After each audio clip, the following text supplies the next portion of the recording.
The calendar has turned to May, and Texas A&M Athletics stays as busy as ever. Welcome to another edition of The Beat from 12th Man Studios. I'm Will Johnson. We begin with the 2017 NFL Draft from Philadelphia, a city teeming with history. And Texas A&M football on Thursday night made their share of it.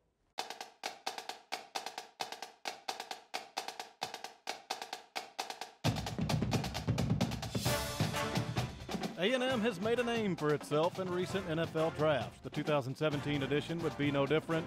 A select group of Aggies were ready to hear their names called and take their talents to the National Football League. Good evening and welcome to the NFL Draft. We celebrate the great game that we all love, and we celebrate as NFL dreams come true. So it sounds like you're ready. Are you ready? The NFL Draft for 2017 is officially open. The Cleveland Browns are on the clock. Myles Garrett had been all the talk nationwide leading up to the draft. The Cleveland Browns had the #1 pick. The elite pass rusher seemed the obvious choice. But it's the NFL Draft. No one can predict it, and the time had come for Cleveland to make their choice. We've talked ad nauseum about Myles Garrett. I think he's the guy, but I also think he fits what they do and who they want to be. I think there are some good quarterback prospects, but this is an elite pass rusher. You don't pass on an elite pass rusher. You sit right here, you take Myles Garrett.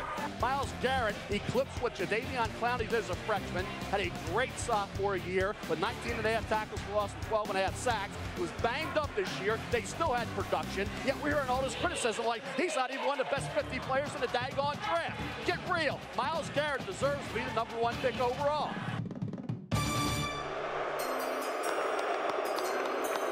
With the first pick in the 2017 NFL Draft, the Cleveland Browns select Myles Garrett, defensive end, Texas A&M.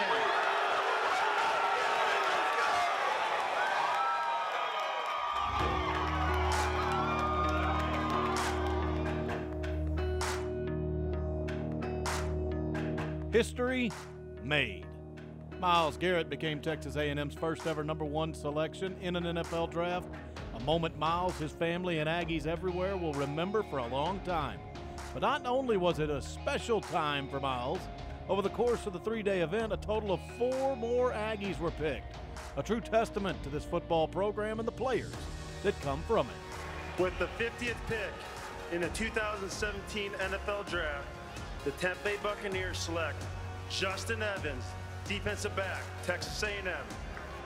With the 77th pick in the 2017 NFL Draft, the Carolina Panthers select Deshaun Hall, DN, Texas A&M. Okay, with the 117th pick of the 2017 NFL Draft, the Los Angeles Rams select Josh Reynolds, wide receiver, Texas A&M. With the 159th pick in the 2017 NFL Draft, the Baltimore Ravens select Jermaine Illuminor, guard from Texas A&M. Hey. Quite the weekend for Texas A&M. They were near the top of the list for number of players taken this year. We say thank you to those guys for giving everything they had to this program and wish them all good luck as they take the next step. Overall, 5 Aggies selected, others signed free agent contracts. 7 consecutive years now, Texas A&M football has seen one of its former players go in the first round, a streak topped only by Alabama. We're back in a moment, and we will shift the focus to baseball.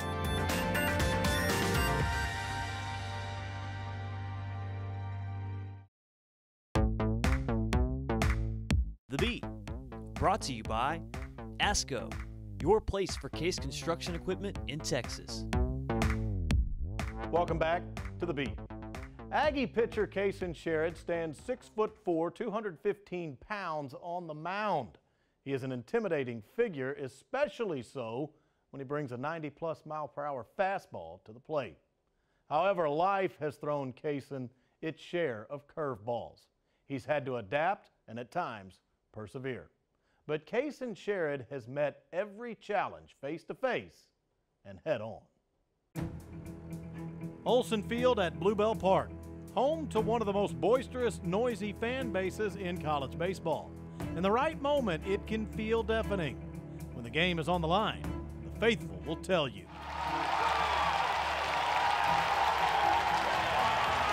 Though he plays here often, Aggie relief pitcher Casein Sherrod doesn't experience the same atmosphere. For him, it sounds a bit different. This is what he hears.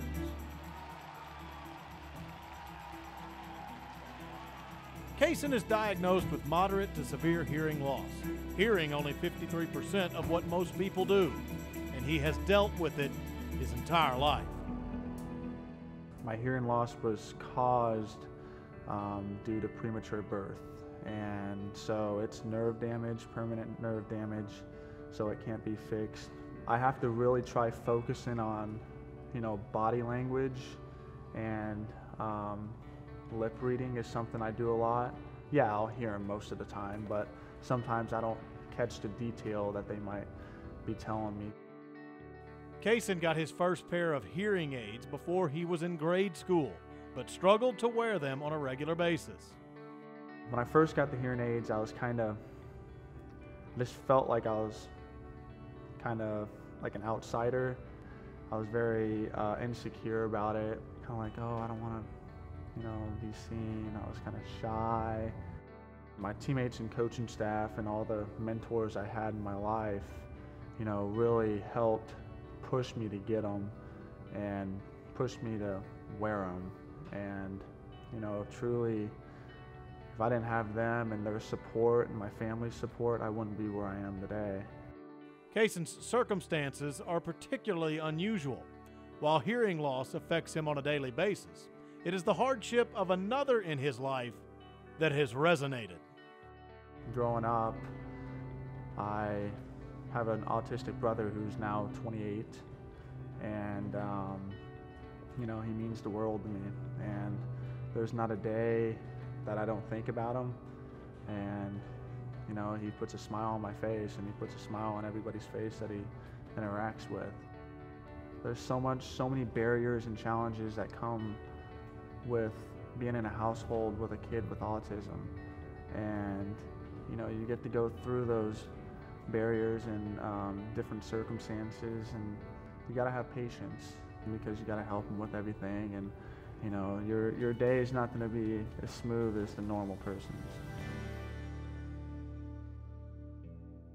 From the moment he arrived on campus, he's been a huge part of our locker room, huge part of our program, and continues to develop as a pitcher, but as a young man, he's always been mature beyond his years, and he's never made excuses for any of the things that he's been dealt, throughout the course of his life. He's always used it as an advantage for him, and he's certainly been a blessing to have in our program for the last 3 years. Baseball's been a place where I can get away and do me, especially with the teammates that I have. They treat me like they would treat their own brother. And it's a brotherhood here, and it's a place where you just go and have fun and play the game you love. Hearing loss is just another thing, and Coach Childress always tells me, don't be sitting there going, why me? Be the one that says, why not me? And why not him? Casein has certainly found success on the field as well as off it, and through it all, he remains confident in one thing, himself. Be who you are. I mean, that's one thing that really helped me is I am who I am. And the barriers that I had to overcome due to my hearing loss or even my brother, it makes you a better person. And you can take on anything in life when you've overcome so much.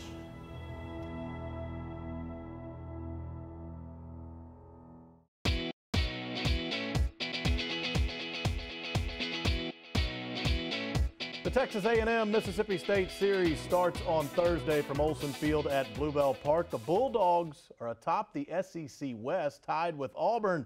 The Aggies are a game behind.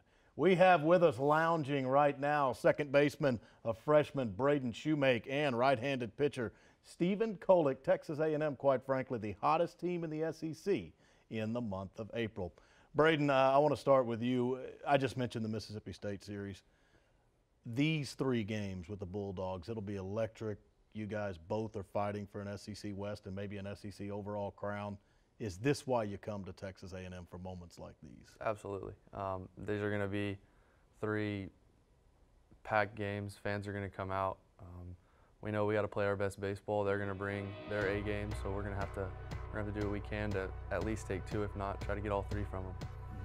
Stephen, you on the mound are going at it pretty well. What's been the difference for you? I would just say just having the confidence to just pound the strike zone and, I mean, let guys like Shoemake here do their jobs in the defense. And, I mean, whenever you can trust in your defense to make the amazing plays that they're making, it makes my job a lot easier. And I just worry about pitching and not have to worry about trying to do everything myself. And Braden, he mentioned defense. It seems like you guys have played it pretty well all season long. Just as a team, though, when you get together and talk, are you getting what you want out of your gloves? Yes, I think we are. It's a lot, like you said, it's a lot easier to play defense when guys like that get up and pound the strike zone. It keeps you on your toes. You're not getting lulled to sleep at all because they're pounding the zone and the hitters are on swing. So it's a lot easier to go make plays when you're on your toes and ready to go. I always like to ask guys about their teammates, Stephen. And during fall, you faced Braden, and in practices you do as well. He's a dynamic freshman, and we just learned earlier this week, second time this year, he was named SEC Freshman of the Week. What makes Braden a tough out?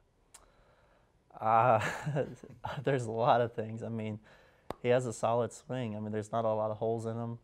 I mean, he sees the ball well too. So I mean, his off speed doesn't work well against him. You can't hang breaking balls, and I mean, he got a good bat. So not a lot to say that you can do to get him out. You just hope he gets himself out.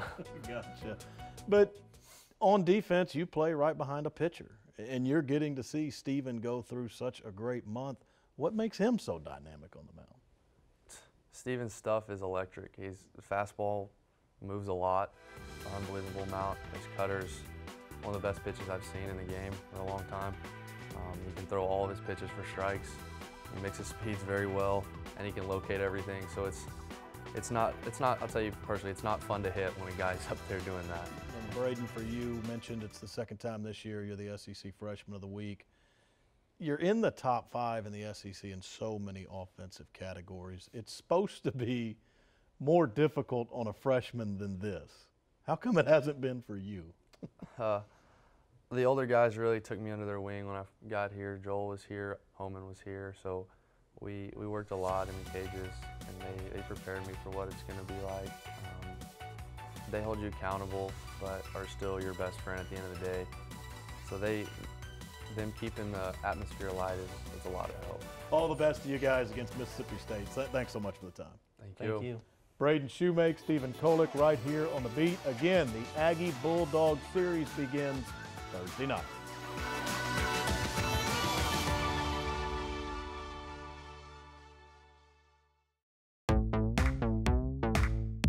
The Beat, brought to you by Memorial Hermann, official sports medicine partner of Texas A&M Athletics. On Monday night, Texas A&M Athletics held the Building Champions Awards. It's akin to Oscar night in Aggieland. The highlight of the evening is the giving of the Lohman Inspiration Award. It doesn't need a whole lot of explanation. It's given to a student athlete whose story can inspire others. And this year, it certainly went to a very worthy recipient. If you've met Jonathan Tiber, you are fully aware that it's not necessarily what happens to you in life that counts, but how you react to it that's most important. At 15, he was truly one of the premier male swimmers in the United States. His future was bright and was sure to include competition at the highest collegiate level. But it was at this age Jonathan started to experience a number of health issues, including, but not limited to, stomach pain and dramatic weight loss. At Texas Children's Hospital, Jonathan was diagnosed with ulcerative colitis. an incurable disease affecting the intestines and colon. Hardships followed. Out of the pool, he tried to find a new normal. His diet changed. He tried to regain his weight. A prolonged hospital stay had him behind on schoolwork, and there was treatment that he still receives today that can compromise the immune system. Facing this, Jonathan Tybor reacted. He met every challenge. Persevering, he found his new normal and jumped back into the pool. With many of the scholarship offers gone, he walked on at Texas A&M. And he didn't just compete, he excelled. Regaining his form, he achieved honorable mention All-American status at the 2017 NCAA Championship while qualifying for the finals of the 200 breaststroke. Today, Jonathan faces his ailment and has even spoken out in hopes of one day finding a cure. He's become an advocate and can be for all Aggies, because life isn't what happens to you, it's how you react. Just ask Jonathan. Ladies and gentlemen, Jonathan Tybor.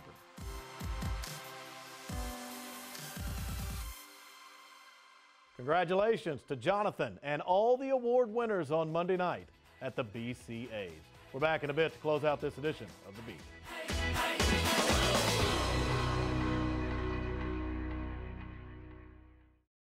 When we started, we told you that the calendar had flipped to May and that Texas A&M Athletics is certainly staying busy. Let's get you ready for what's coming up. As far as Aggie track and field, they will run in Columbia, South Carolina on May 11th at the SEC Championships. They are coming off a stellar performance, both the Aggie men and women, at the SEC Relays in Baton Rouge. It's kind of a precursor to the conference championships. The men and women are ranked #1 in the country. Softball hosts Tennessee this weekend in their final regular season series. They're hoping to get the regionals and super regionals right here in College Station, so a lot still at stake for them. Mondays, the women's golf team starts play in the NCAA regionals. A&M will compete in Columbus, Ohio, hoping to advance to their championships. The men's golf team starts in the NCAA regionals on May 15th. Finally, tennis.